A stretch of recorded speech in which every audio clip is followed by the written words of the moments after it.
Have you ever heard of a secret society that just announced itself to the world by plastering posters all over a major city, only to then stay completely invisible? Well, today, we're diving into one of history's most fascinating and enduring mysteries, the story of the Rosicrucians. So imagine this. You wake up in Paris, it's 1622, and you find this posted on walls all over the city. An invisible, all-knowing brotherhood is suddenly just there, in your midst. You can imagine the stir this caused, right? A mix of total terror and wild excitement. But who were these mysterious deputies of the Rose Cross? To figure that out, we got to go back a few years. I mean, just look at the sheer complexity of this image. This is the kind of stuff that fueled the whole phenomenon. It is dense with symbols from alchemy. You can see the beakers and furnaces, astrology, Christian mysticism, the whole shebang. It's basically promising some kind of hidden knowledge, a secret key to unlocking the universe. But it's also completely baffling. This one picture perfectly captures the whole Rosicrucian enigma. So where did all this come from? The panic in Paris, these bizarre, complex images? Well, it was all the result of 3 small, totally anonymous books that basically set Europe on fire with speculation. It happened so fast. Between 1614 and 1616, these 3 texts just appeared out of thin air. First, the Fama, which told this incredible story, then the Confessio, which kind of doubled down and defended the Brotherhood, and finally the Chimetical Wedding, which was the strange, dreamlike allegorical story. You have to imagine the intellectual firestorm this created. Hundreds of books and pamphlets were published just responding to them. And right at the heart of all this was a legendary figure, Father Brother C.R.C. His name was later revealed to be Christian Rosenkreuz, which, get this, literally means Rose Cross. He was presented as the original founder of this secret enlightened order. Okay, so the story they told was just incredible. Rosicrucian was supposedly this German doctor who traveled the world gathering up all this ancient wisdom. He comes back to Germany and forms a secret brotherhood of just 8 guys. And their mission? Simple. Share their knowledge with the world, heal the sick for free, and, oh yeah, stay completely anonymous. It was a really powerful utopian vision. And this is the crucial part, the timing. In the early 17th century, Europe was just tearing itself apart with religious and political wars. So these manifestos, they offered a powerful antidote to all that chaos, hope. They promised that a secret group of wise men was about to transform the entire world for the better, using these hidden truths from the ancient past.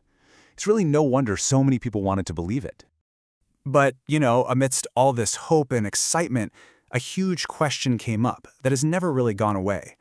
Was any of this even real? And that brings us to the central debate. This is really the core of the whole mystery.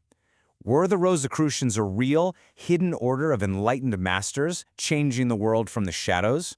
Or was it all just an elaborate, anonymous joke, a piece of 17th century intellectual satire? Okay, so the case for it being a hoax is pretty strong.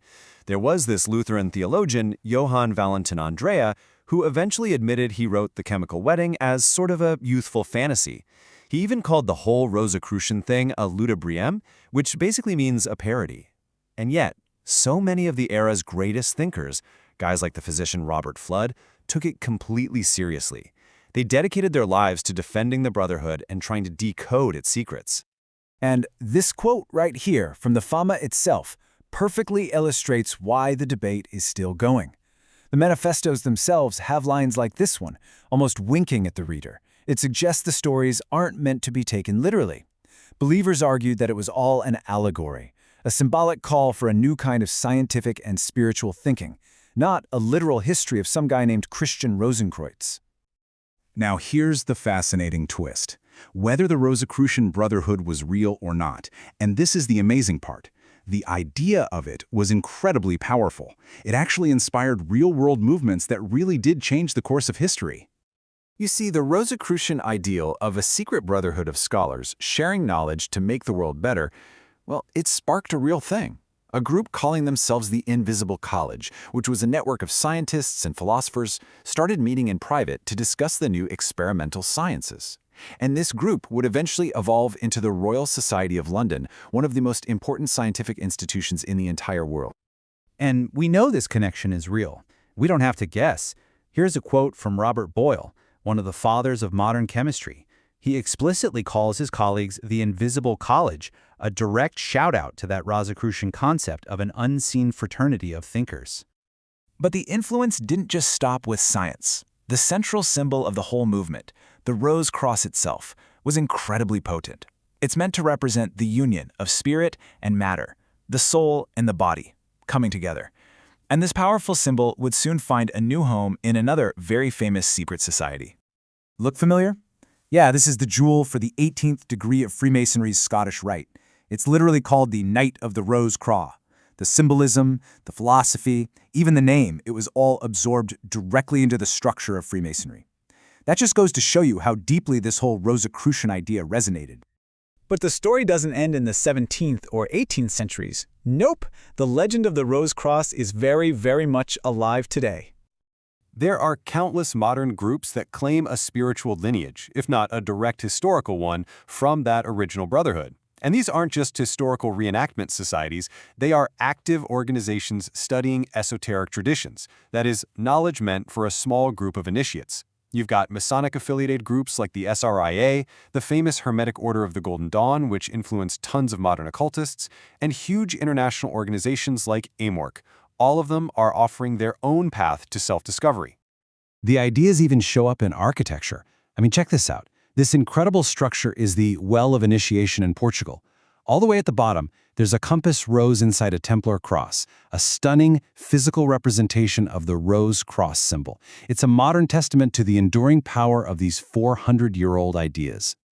So in the end, whether it was a brilliant hoax, a deep allegory, or a genuine secret society, the Rosicrucian mystery left an undeniable mark on the world. And it leaves us with one last question to chew on. In our age, where we're just drowning in information, why does the idea of some hidden, transformative truth still hold such a powerful appeal?